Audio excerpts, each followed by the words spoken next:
Good day, good evening, good afternoon, wherever you are in your part of the world. This is King B with another video. So let's get into health, food, what's going on with the food. You see the title, Bird Flu Pandemic Could Be 100 Times Worse Than COVID, or experts warn. And this article is from the Irish Star. So let's get into this. See why they're making that claim. Bird flu experts are sounding the alarm bells, cautioning that a new pandemic could be 100 times worse than COVID. The United States are currently witnessing a spike in bird flu cases, sparking dread of a potential new pandemic.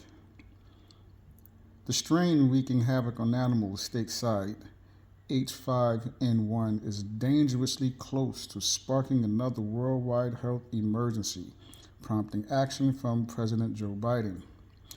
Following a report on Monday about an American patient being the first to catch bird flu from a mammal, the White House has confirmed they are monitoring the situation closely.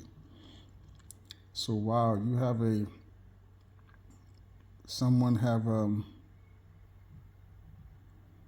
someone have caught the bird flu. Wow. So I wonder what caused that. I wonder what was done for all of a sudden now people can catch the bird flu.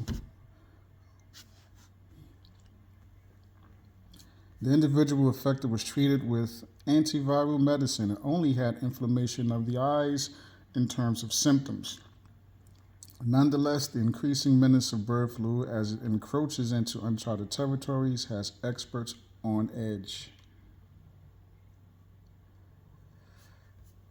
Dr. Suresh Kuchipudi, an expert on bird flu, has voiced concerns that H5N1 is inching ever closer to pandemic status as it spreads between cows, monkeys, and now humans, as per reports by Express US. This troublesome strain might mutate and start transmitting between humans, and Dr. Kuchipudi warns it has potential to infect a broad array of mammals, which could increase the risk of a pandemic. Now, I'm probably pronouncing that last name incorrectly.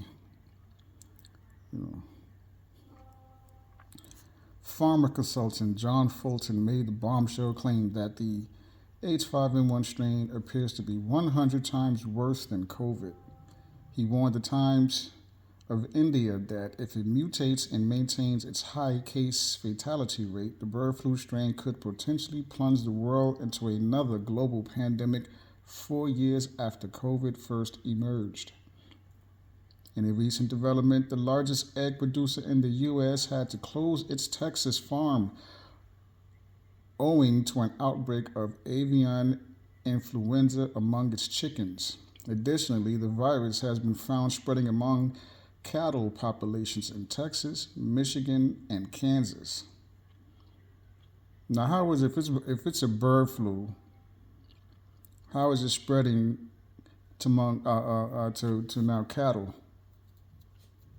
Obviously, it mutated, but did it mutate naturally or did it get help? That's my question. The first recorded instance of human transmission of bird flu from a mammal occurred also in Texas, assumedly contracted through physical contact with sick bovines. Since 2003, the World Health Organization, or WHO, has diligently monitored the threat posed by the H5N1 bird flu, reporting that it has a fatality rate of approximately 52% among those infected. From 2020 onwards, nearly 30% of humans diagnosed with the virus have died. However, there appears to be a diminishing threat from COVID-19. The CDC reports that the mortality rate due to COVID in the U.S. had decreased by 47% between 2021 and 2023. White House spokesperson Karen Jean-Pierre addressed the avian influenza during a press briefing on Wednesday, Making reference to ongoing monitoring effects, she said, "This is something that we are certainly monitoring. We have been. CDC has been certainly working and focusing on this. We are closely tracking this, monitoring this. The CDC are continuing to monitor and will continue to coordinate with relevant agencies and officials." So, for those of you who eat eggs and you like your omelets, and there's nothing better than an omelet or some scrambled eggs or eggs over easy, and you know those of you who bake and you use eggs and you still want to continue to use eggs, what do? How do you prepare your eggs? Well, let's get into that. Here's another article from Daily Express US. Experts reveal how to cook your eggs as bird flu was found in largest US producer. So let's see what they're advising how to prepare your eggs. Experts are warning Americans to be careful with their omelets after bird flu was found in the largest egg producer in the country. About 1.6 million hens had to be killed at a Cal-Maine foods plant in Texas after contracting the virus. The U.S. Department of Agriculture maintains that properly prepared and cooked chicken and eggs are safe to eat. Again, for those of you who you gotta have your eggs, or you want to, your chicken wings, or whatever part of the chicken you eat, and you want to continue to do so. Do you believe that? If you do, then this article is for you.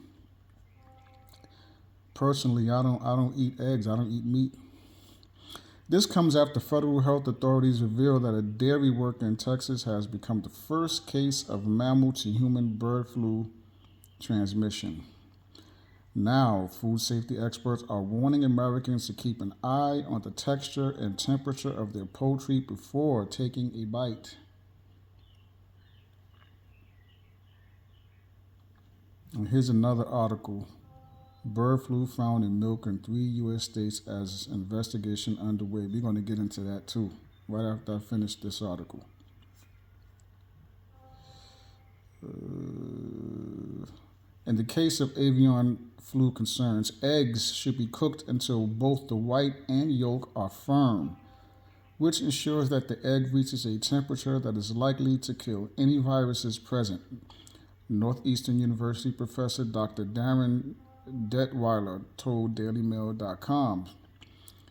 See, now that could be a problem because you have people who don't like their eggs cooked all the way. They like their eggs over easy, runny, but it was dangerous to prepare and eat your eggs like that before. It definitely is dangerous to prepare or have your eggs prepared like that now. That temperature is around 160 degrees Fahrenheit, he says. If eggs are not cooked thoroughly, for example, if they are runny or soft boiled, the virus might not be completely killed, which could potentially lead to infection if the eggs were contaminated, Dr. Detweiler added. So you gotta cook your eggs to at least 160 degrees in order for them to be safe, according to this doctor. As of now, the USDA isn't sounding the alarm about bird flu transmission through eggs or chicken. Instead, the agency is reminding Americans of the basics of food safety. Home cooks should wash their hands for 20 seconds before and after handling raw poultry and eggs. Keep them away from other foods and wash knives, cutting boards, and countertops after cutting raw meat. The Texas dairy worker, who was confirmed sick on Monday, has been ordered to isolate, though their only symptom is eye redness consistent with conjunctivitis. The U.S. has been battling a bird flu outbreak since 2022. In April of that year, an inmate at a state correctional facility in Colorado became the first person in the U.S. to test positive for bird flu while working with poultry as part of a pre-release employment program. Johns Hopkins University says the situation has cost governments and farmers billions as consumers feel the pain in their grocery bills. So, again,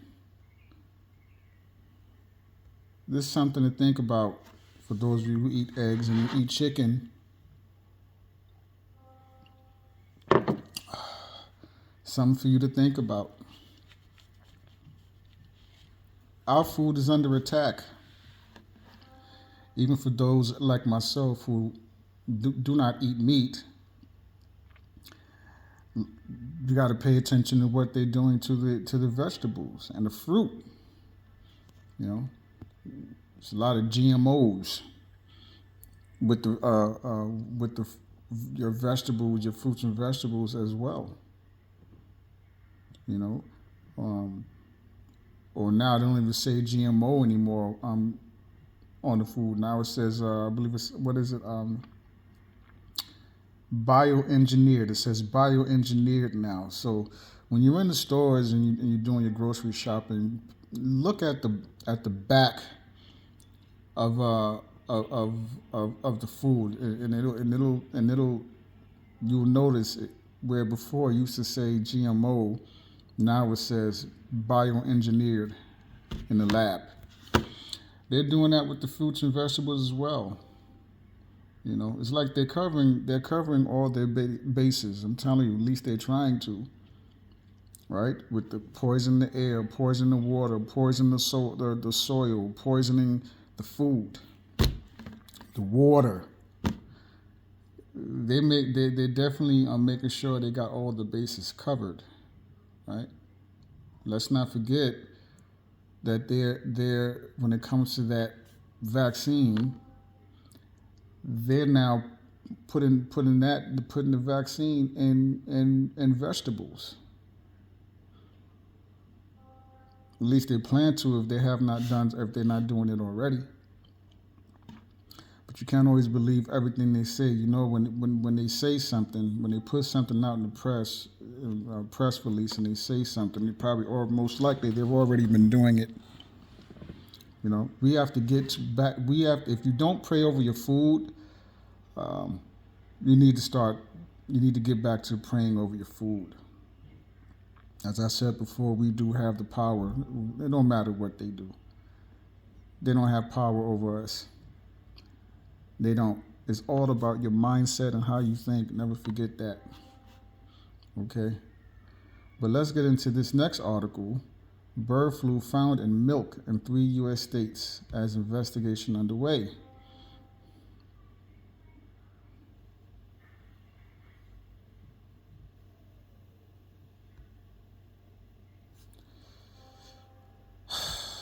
Bird flu was detected in unpasteurized clinical samples of milk from sick cows from 2 dairy farms in Kansas and 1 in Texas. Milk from dairy cows in 3 U.S. states has tested positive for bird flu, health officials said on Monday. This marks what is believed to be the first time that avian influenza has been found in U.S. livestock.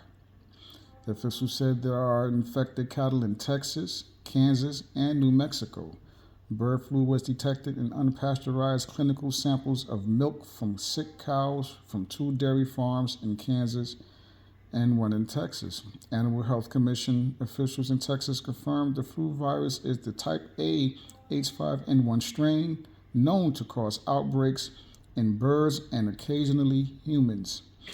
However, the U.S. Department of Agriculture, or USDA, has said the commercial milk supply is safe and that the risk to people is low. Now, after what I just read, how can you believe that the milk is safe, the milk supply is safe, and the risk is low? I just read occasionally humans, and there are cases. The other article, the previous article I've read, that says a person is sick from bird flu.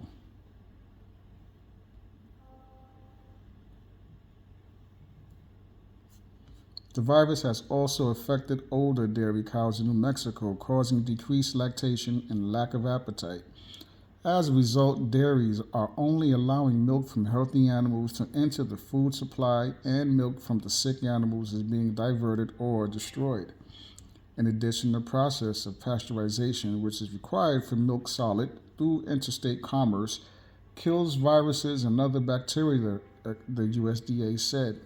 The USDA added in a statement, "At this stage, there is no concern about the safety of the commercial milk supply or that this circumstance poses a risk to consumer health." Again, for those of you watching this video, do you really believe that?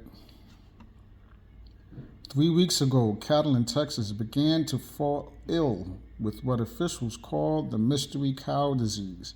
Dairy farmers in the state said production fell sharply and cows became slow and lethargic.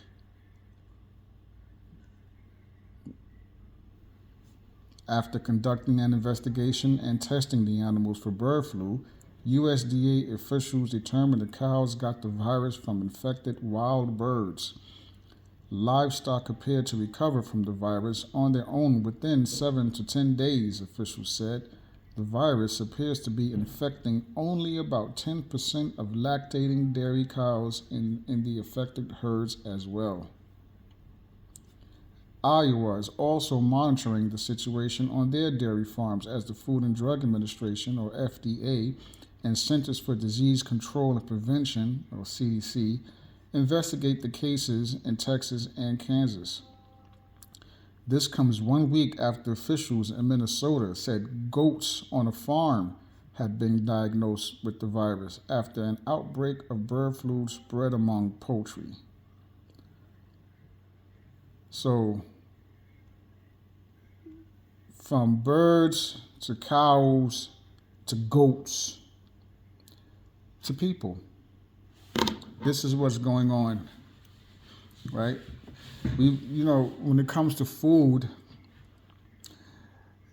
some would say we have been spoiled in a way because where our ancestors grew their own food, crops, hunting,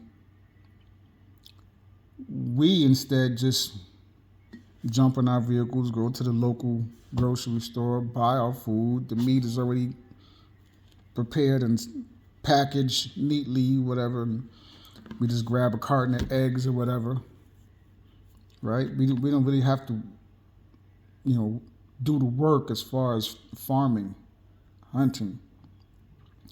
So some say we have been spoiled, but that comes at a big price because you see what's going on with this bird flu now spreading to other animals like cows and goats. And probably cows and goats is not the only animals that are being affected by this H5N1. People now too are, so what do you do? I mean, we got to get back to agriculture, growing our own foods.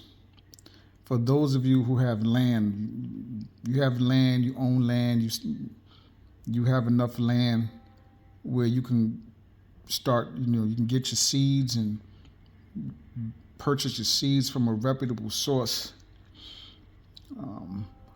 and start growing your own foods. If you can get you some chickens from a reputable source, make sure the chickens are healthy. If you have your land is big enough, you can even get you some, you can even get a cow or two, if you have land. For those of you, for those of us who don't have land, and another option would be to go to a local farmer, the closest farmer, have a conversation, ask questions. And see and if you can purchase food, directly from the farmer, your local farmer. That's another option instead of going to the store, because we really don't know what we're getting. And this is before all of this, so it's worse now because obviously our food is under attack. But again, like I said before, we have the power. If you don't pray, get back to praying over your food. You have to pray over your food. It's all about energy, is what I'm saying. Right?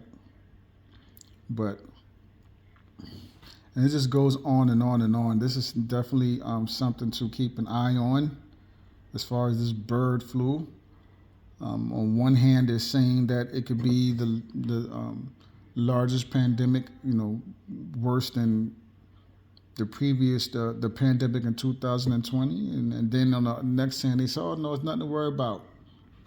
Low risk to people. Meanwhile, there's at least one verified case of a person who is sick from this bird flu.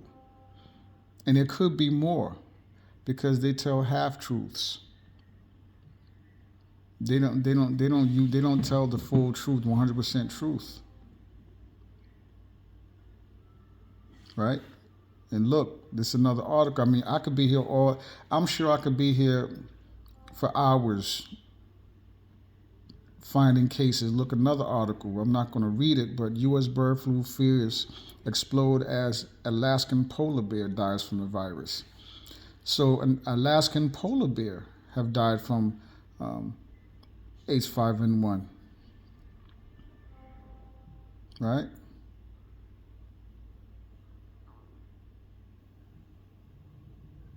There's one about a double flu warning issue after a woman succumbed from 2 strains at once. There's another article, bird flu map, disease gripped 3 states with highly likely to infect.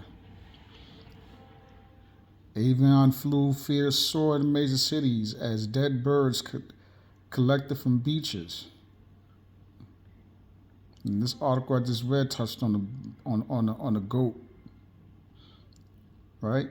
And like I said, I'm not going to read all these articles because these are all separate articles. This is something that's serious. And for those of us who don't know how to grow our own food, there are plenty of content creators who have land and they farm, they homestead, who you can click on and you can watch their videos where they will tell you step by step how they do it.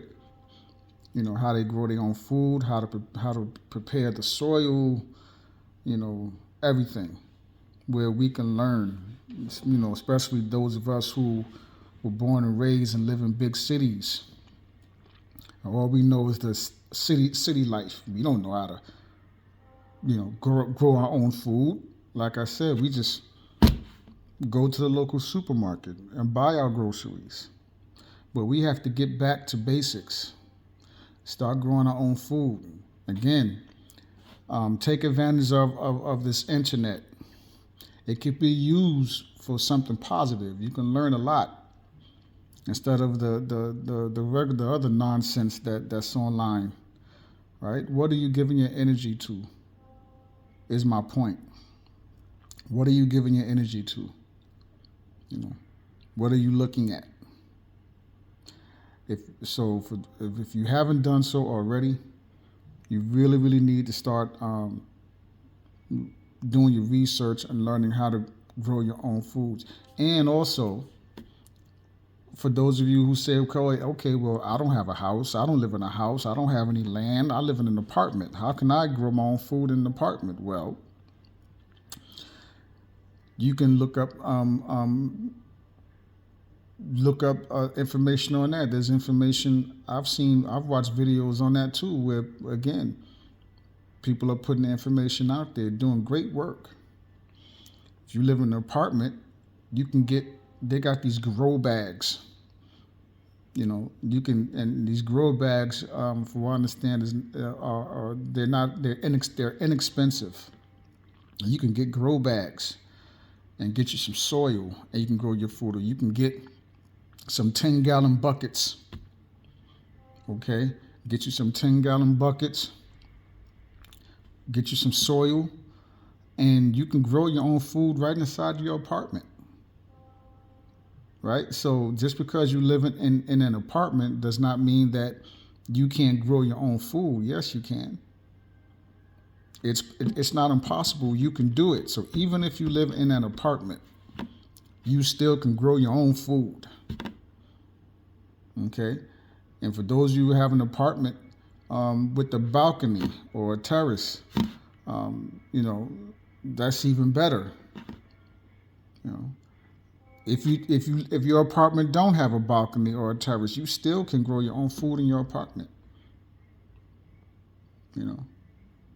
So it can be done. It's not impossible. It can be done, but you have to do the work, and the first step will be to look up the information. There are plenty of information, whether you look on YouTube or Instagram. There are plenty of people who know how to do what it is I'm talking about, because I've watched the videos, and you can just search it, and I'm pretty sure videos will pop up, and you can just follow step by step what they're talking about, and get it done. We have to get back to growing our own food and being as self-sufficient as possible, because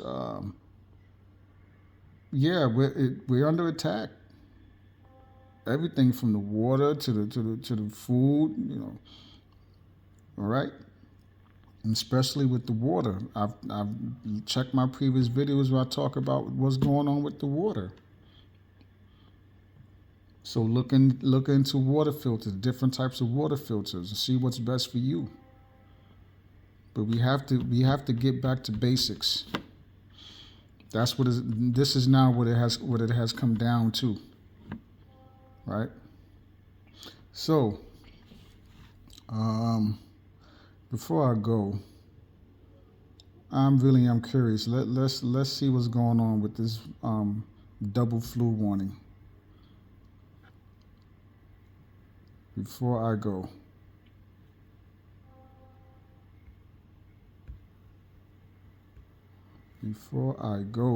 I'm going to end it with this one right here. This article came out in February of this year, February 13th. WHO, or the World Health Organization, issues double flu warning after woman is first to succumb from 2 strains at once. The victim developed a cough, sore throat, and fever and was rushed to hospital 3 days later. The World Health Organization has issued an urgent warning after a Chinese woman became the first person to succumb from a double flu infection. The woman, aged around 60, contracted both the H1N5 and H3N2 strains of the virus. While H3N2 is a common seasonal flu, H1N5 is a strain of bird flu. Together, these strains pose a deadly risk. The woman developed symptoms on November 30th and was rushed to hospital 3 days later. So this woman got 2 different strains. She got the common flu and bird flu at the same time. Wow. I mean, that right there is just, how does something like that happen? Again, she contracted the regular common flu and bird flu together. Wow. She was transferred to a larger medical facility in Zhejiang 5 days later, where she passed away. Tests confirmed the presence of both strains, and it was also revealed that she had not been vaccinated against seasonal flu. A WHO spokesperson said the patient had exposure to live poultry through the purchase of a duck on November 26, 2023. From the duck meat stored in the fridge, 7 samples tested positive for H1N5 and 2 samples were positive for N5. The patient had no contact with pigs or other mammals. Environmental samples were collected from her home and all tested negative. Avian influenza infections in humans can cause high fever, cough, sore throat, and muscle aches, among other initial symptoms. Depending on the factors related to the virus and the infected host, the disease may quickly progress to severe lung infection or pneumonia, acute respiratory distress syndrome, and even altered mental status or seizures. Due to limited data, further research is needed to determine the epidemiology of H1N5 viruses among animal populations to help inform surveillance efforts and preventive measures. Surveillance is important to monitor the spread of the virus, particularly in bird populations, considering the sporadic nature of human infections with other H1N1 subtypes such as H1N3. So wow.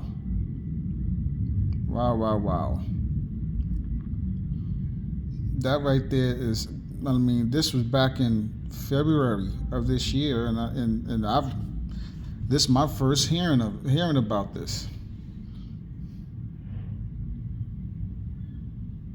Wow. So this is what's going on now. This is what we got to be careful. This is what we have to look out for. And how about this one? Alaska pox. Alaska pox symptoms to look out for after man succumbed from mysterious new disease. Like I said, I can be here for most of the days, just article after article after article. And we got a deadly fungal disease that's spreading across the U.S. 1 in 3 patients succumbing to this deadly fungal disease.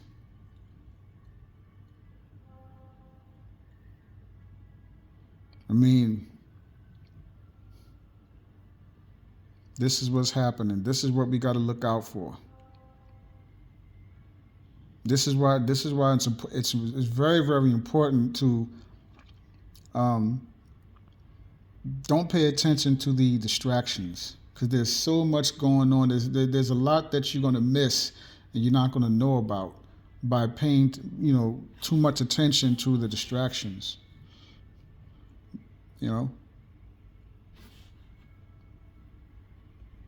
Because it just goes on and on and on.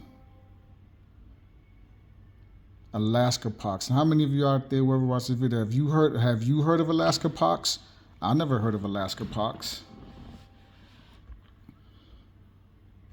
I don't even know which one. Not sure which one to click on first. Look at this deadly fungal disease. For those of you watching this video, have you heard of this deadly fungal disease that's across the U.S.? 1 in 3 patients succumbing to it? I haven't.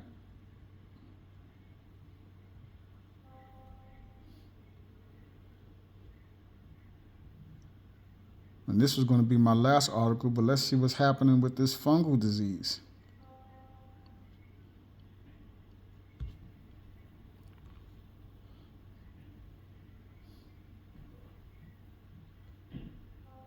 Again, this was an article that came out in February of this year.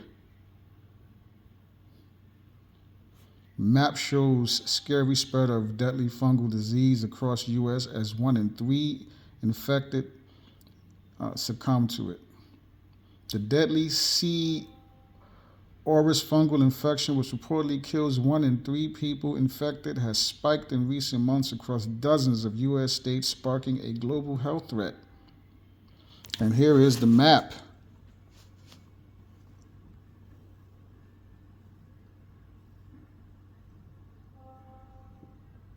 So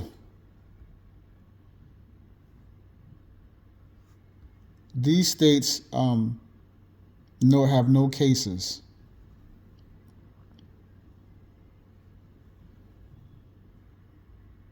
States like Colorado, New Mexico, 11 to 50. Arizona 101 to 500.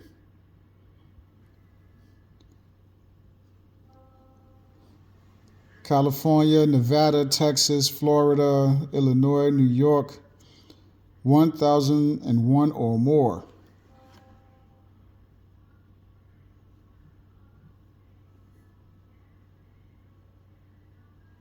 So, wow. Terrifying map reveals the spread of a deadly fungal disease across the United States. The C. auris infection has been growing rapidly since the first case was reported in 2016. Recently, an outbreak of the drug-resistant Candida auris fungus hit Seattle, Washington. Health experts warn that this infection spreads quickly, particularly in healthcare settings, and it has a high death rate. The fungus has been found in other states for years, even though the recent Seattle outbreak has grabbed headlines. According to Forbes, the source of the outbreak hasn't been confirmed yet, but all infected individuals were patients at the same hospital. The Center for Disease Control and Prevention have labeled the fungus, also known as Candida auris or C. auris, a serious global health threat. It's resistant to many treatments currently available and is challenging for medical professionals to manage because it can be hard to identify. The dangerous fungus was first reported in the United States in 2016. That year, according to the CDC, there were 63 clinical cases and 14 screening cases spread across 4 states. 6 of these cases were found in Illinois. In 2017, there were 173 clinical cases and 272 screening cases of a fungus called Candida auris across the country. Indiana reported its first case too. As time went on, the fungus spread more. A man is suing McDonald's because he had a severe allergic reaction to cheese on a Big Mac. A study has found that a preservative found in many foods could harm our gut health. I don't know what that have to do with this fungus. Why that's even... By the end of 2021, the city reported 1,474 clinical cases and 4,040 screening cases of the fungus in the U.S. This included 82 cases in Illinois, 64 in Indiana, and a case in Kentucky for the first time since 2016. And really, I don't know why the McDonald's thing is in this, unless they're saying that the fungus was in the cheese and the preservatives is linked to this fungus. That's the only thing I could think of why that's in the article. The latest data from 2022 shows that the fungal infection had grown a lot in a year. There were 2,377 reported clinical cases and 5,754 screening cases across the country. This included 276 cases in Illinois, 87 in Indiana, and 22 in Kentucky. The Indiana Department of Health said the C. auris is a global health threat. They warned C. auris is resistant to many of the antifungal drugs commonly used to treat infections. C. auris can cause many different types of infections, such as bloodstream, wound, urinary tract, and ear. Invasive C. auris infections have been associated with 30 to 60% mortality rates among hospitalized patients. So, there's more. Hold on. The CDC says that C. auris doesn't have a common set of symptoms specific for C. auris infections. But UC Davis Health notes that fever, chills, and sweats are often seen in those with the infection. The fungus can cause a bloodstream infection. Fever, chills, sweats, and low blood pressure are the most common symptoms of a C. auris infection. Infections have been found in patients of all ages, from preterm infants to the elderly, they explain. The Illinois Department of Public Health warns that C. auris can be deadly, especially for those already ill in hospitals or nursing homes. C. auris can cause bloodstream infections and even death, particularly in hospital patients and nursing home residents with serious medical problems. More than 1 in 3 individuals with invasive C. auris infection, for example, an infection that affects the blood, heart, or brain, die, they report. Some people may carry C. auris without showing symptoms but can still pass it on. It spreads through touching someone with the infection or something they've touched. Washing hands well is a key way to stop it spreading, says the CDC. The CDC has issued a warning. Alcohol-based hand sanitizer is the preferred hand hygiene method for C. auris when hands are not visibly soiled. If hands are visibly soiled, wash with soap and water. Wearing gloves is not a substitute for hand hygiene. According to the Cleveland Clinic, those with weakened immune systems or underlying health issues are most at risk from C. auris. This also includes people who have recently had surgery, been on long-term antibiotics, or spent a long time in a hospital or healthcare facility. So, wash your hands thoroughly, soap and water, and use an alcohol-based hand sanitizer, is what they're saying. And this can be passed on. If someone is a carrier of this fungal disease, just by they can spread it by touching someone.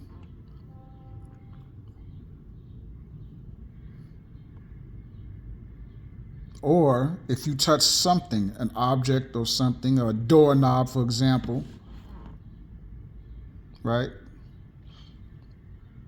The faucet, you turn on the water. You know, so